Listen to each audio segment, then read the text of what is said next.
todo aquel que comete pecado infringe también la ley, pues el pecado es infracción de la ley.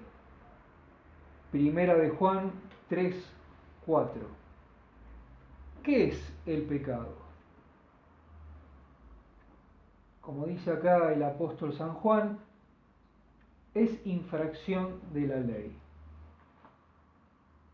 Y es todo aquello que no agrada a Dios. Desobedecer, mentir,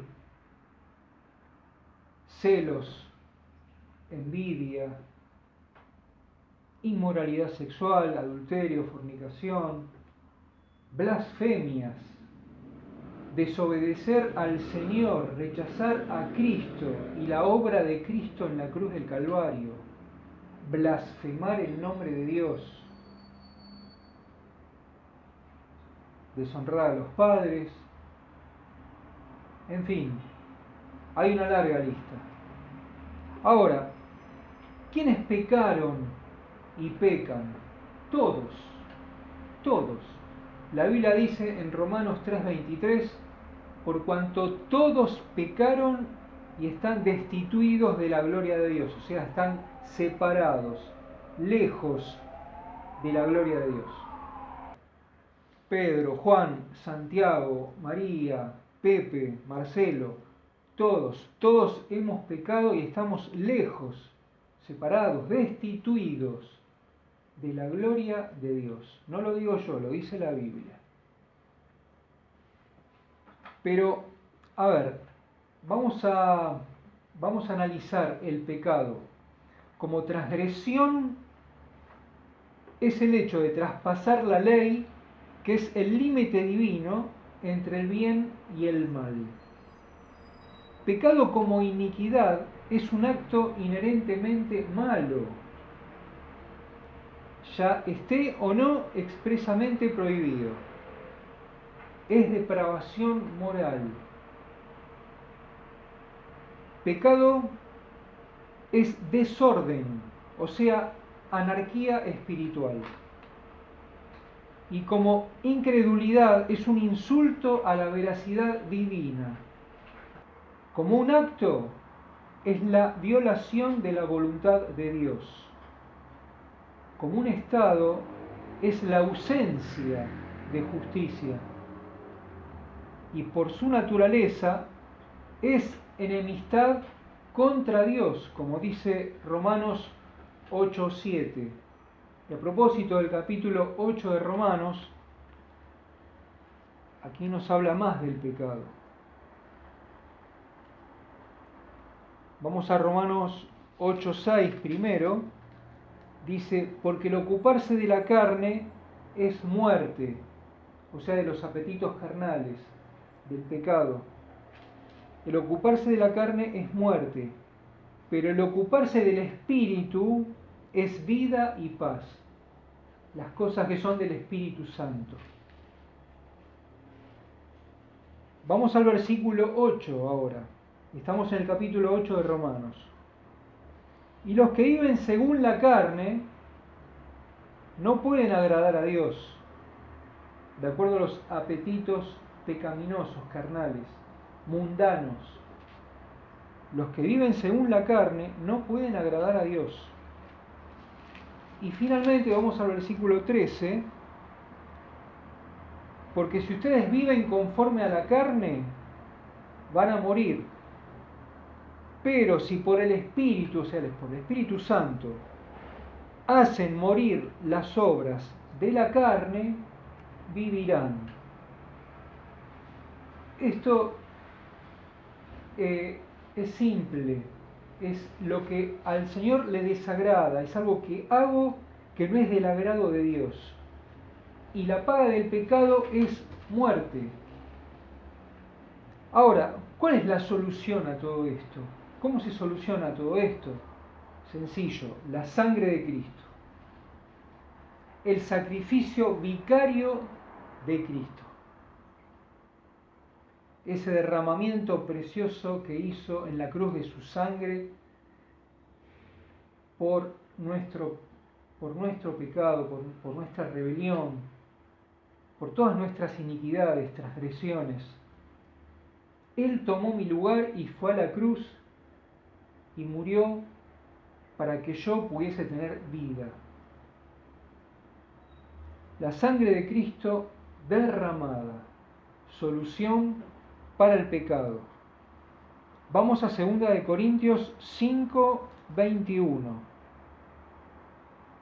Hablando de Jesús, el apóstol San Pablo dice: al que no conoció pecado, por nosotros lo hizo pecado, para que nosotros fuésemos hechos justicia de Dios en él. Al que no conoció pecado, Dios lo hizo pecado por nosotros, para que nosotros fuésemos hechos justicia de Dios en él. Voy a explicarlo rápido. Yo como pecador merezco la muerte como pena a lo que he hecho. Es lo único que merece el pecado, es la pena de muerte. Pero Cristo en su amor eligió tomar mi lugar.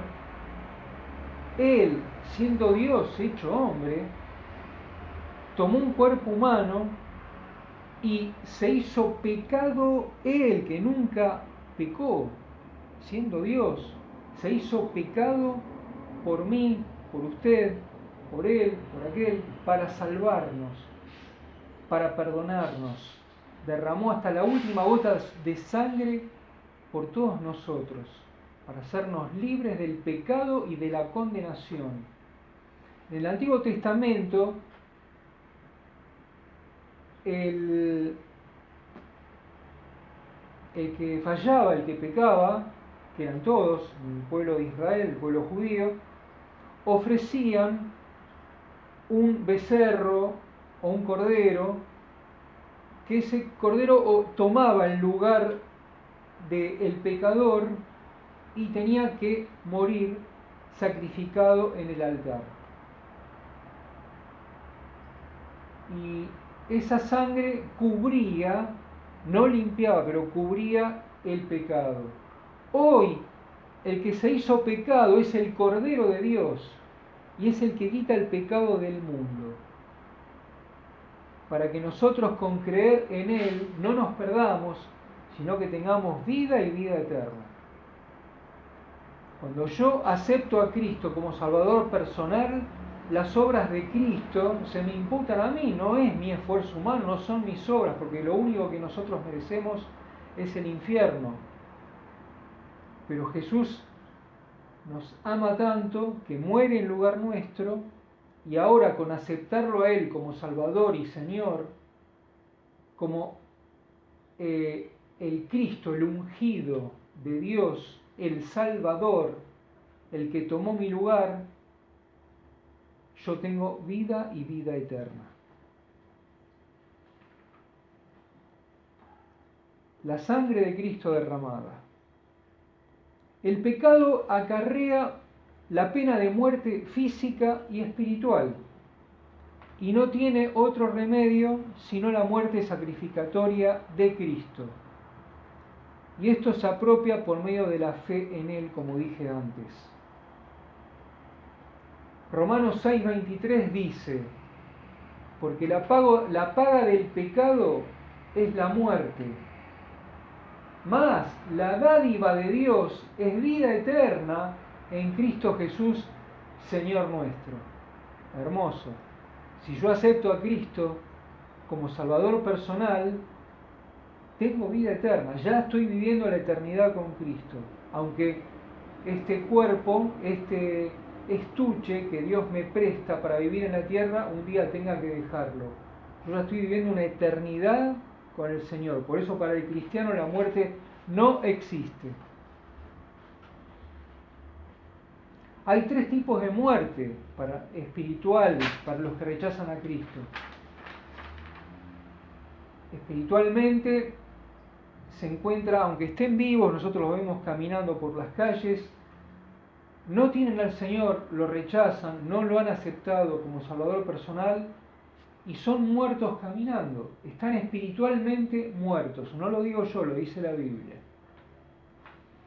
La segunda muerte es la muerte física, que si Cristo no viene antes, por ella vamos a pasar todos. Todo ser humano no pudo escapar de la muerte, porque es la paga del pecado, como dije antes, es muerte. Y la tercera muerte, la tercera muerte es la peor, que es la separación total de Dios, que es lo que la Biblia llama la muerte segunda. Es después de muerto, sin Jesús en el corazón, esa persona va a ser juzgada, y por haber rechazado a Cristo aquí, cuando estuvo aquí en la tierra en un cuerpo humano, esa persona va a ser arrojada por la eternidad a las tinieblas, al infierno. Eso es lo que la Biblia llama la muerte segunda, que es una muerte eterna, física y espiritual. Por eso tenemos tres tipos de muerte. La muerte espiritual, hoy hombres vivos que están caminando, están respirando, pero están espiritualmente muertos porque no tienen a Cristo. La segunda muerte es la física, que si no viene Cristo antes vamos a pasar todos por ella. Y la tercera muerte, la peor de todas, es la muerte eterna. Una eternidad en el infierno en la cual estamos para siempre, van a estar para siempre separados de Dios los que han rechazado a Jesús como Señor y Salvador. El pecado acarrea esa pena, la muerte. Y no tiene otro remedio sino la muerte de Cristo vicaria. Hay que nacer dos veces para no morir dos veces. Usted se estará preguntando, ¿qué es esto? Bueno, uno nace físicamente de mamá una vez, pero nacemos de nuevo cuando recibimos a Cristo en nuestro corazón. ¿Qué es lo que pasó cuando Jesús tuvo un encuentro con Nicodemo? Él le dijo, tendrás que renacer, nacer de nuevo para ver el reino de Dios. Y si no tenemos ese segundo nacimiento, moriremos dos veces, como dije antes. Experimentaremos la muerte segunda, que es la separación eterna de Dios, luego de pasar por lo que sería el juicio final, donde viene la condenación eterna. Pero eso es para el que rechaza a Cristo. Usted no tiene por qué rechazar a Cristo. Le voy a leer Juan, Evangelio de San Juan, capítulo 3, versículo 3. Respondió Jesús y le dijo a Nicodemo, de cierto te digo, el que no naciere de nuevo no puede ver el reino de Dios. Regeneración, nuevo nacimiento. El hombre, por muy dotado, por muy moral, por muy refinado que sea, es incapaz de salvarse a sí mismo, de entrar al reino de los cielos. Por su condición natural, él está completamente ciego, tocante a la verdad espiritual, e impotente para entrar en el reino, porque no puede obedecer, ni entender, ni agradar a Dios. El nuevo nacimiento no es una reforma, sino un acto creativo del Espíritu Santo. El requisito para que el nuevo nacimiento se efectúe es fe en el Cristo crucificado. Mediante el nuevo nacimiento, el creyente que acepta a Cristo como su Salvador llega a ser un participante de la naturaleza divina de Dios y de la vida de Cristo mismo, porque ya no vive él, sino que Cristo vive dentro suyo. Como dice el apóstol Pablo en Gálatas 2:20. Gálatas 2:20 dice así: con Cristo estoy juntamente crucificado. Y ya no vivo yo, o sea, ya no vive en mi mente, mi voluntad, mis emociones, sino que Cristo vive en mí. Y lo que ahora vivo en la carne, en esta vida, lo vivo en la fe del Hijo de Dios, el cual me amó y se entregó a sí mismo por mí. Cristo vive su vida en mí.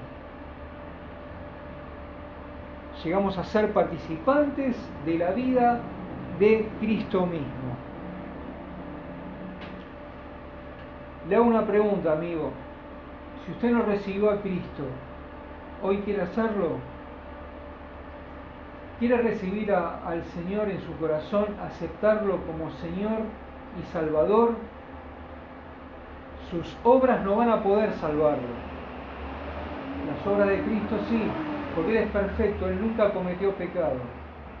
Y tomó su lugar y mi lugar para que nosotros, creyendo en Él, pudiésemos tener vida y vida eterna. Yo le hago una pregunta. ¿Es usted salvo?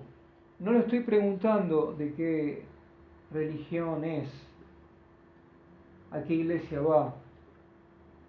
Solo le estoy preguntando si usted sabe que si parte de este mundo irá al cielo y tiene vida eterna con Cristo.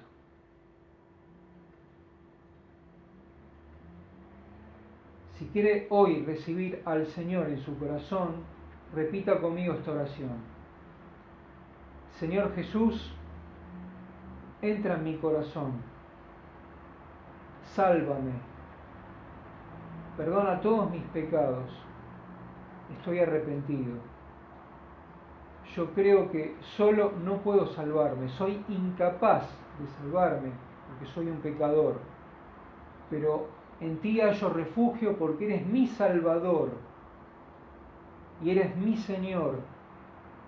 Yo te acepto como el Señor de mi vida, te acepto en mi corazón y te recibo.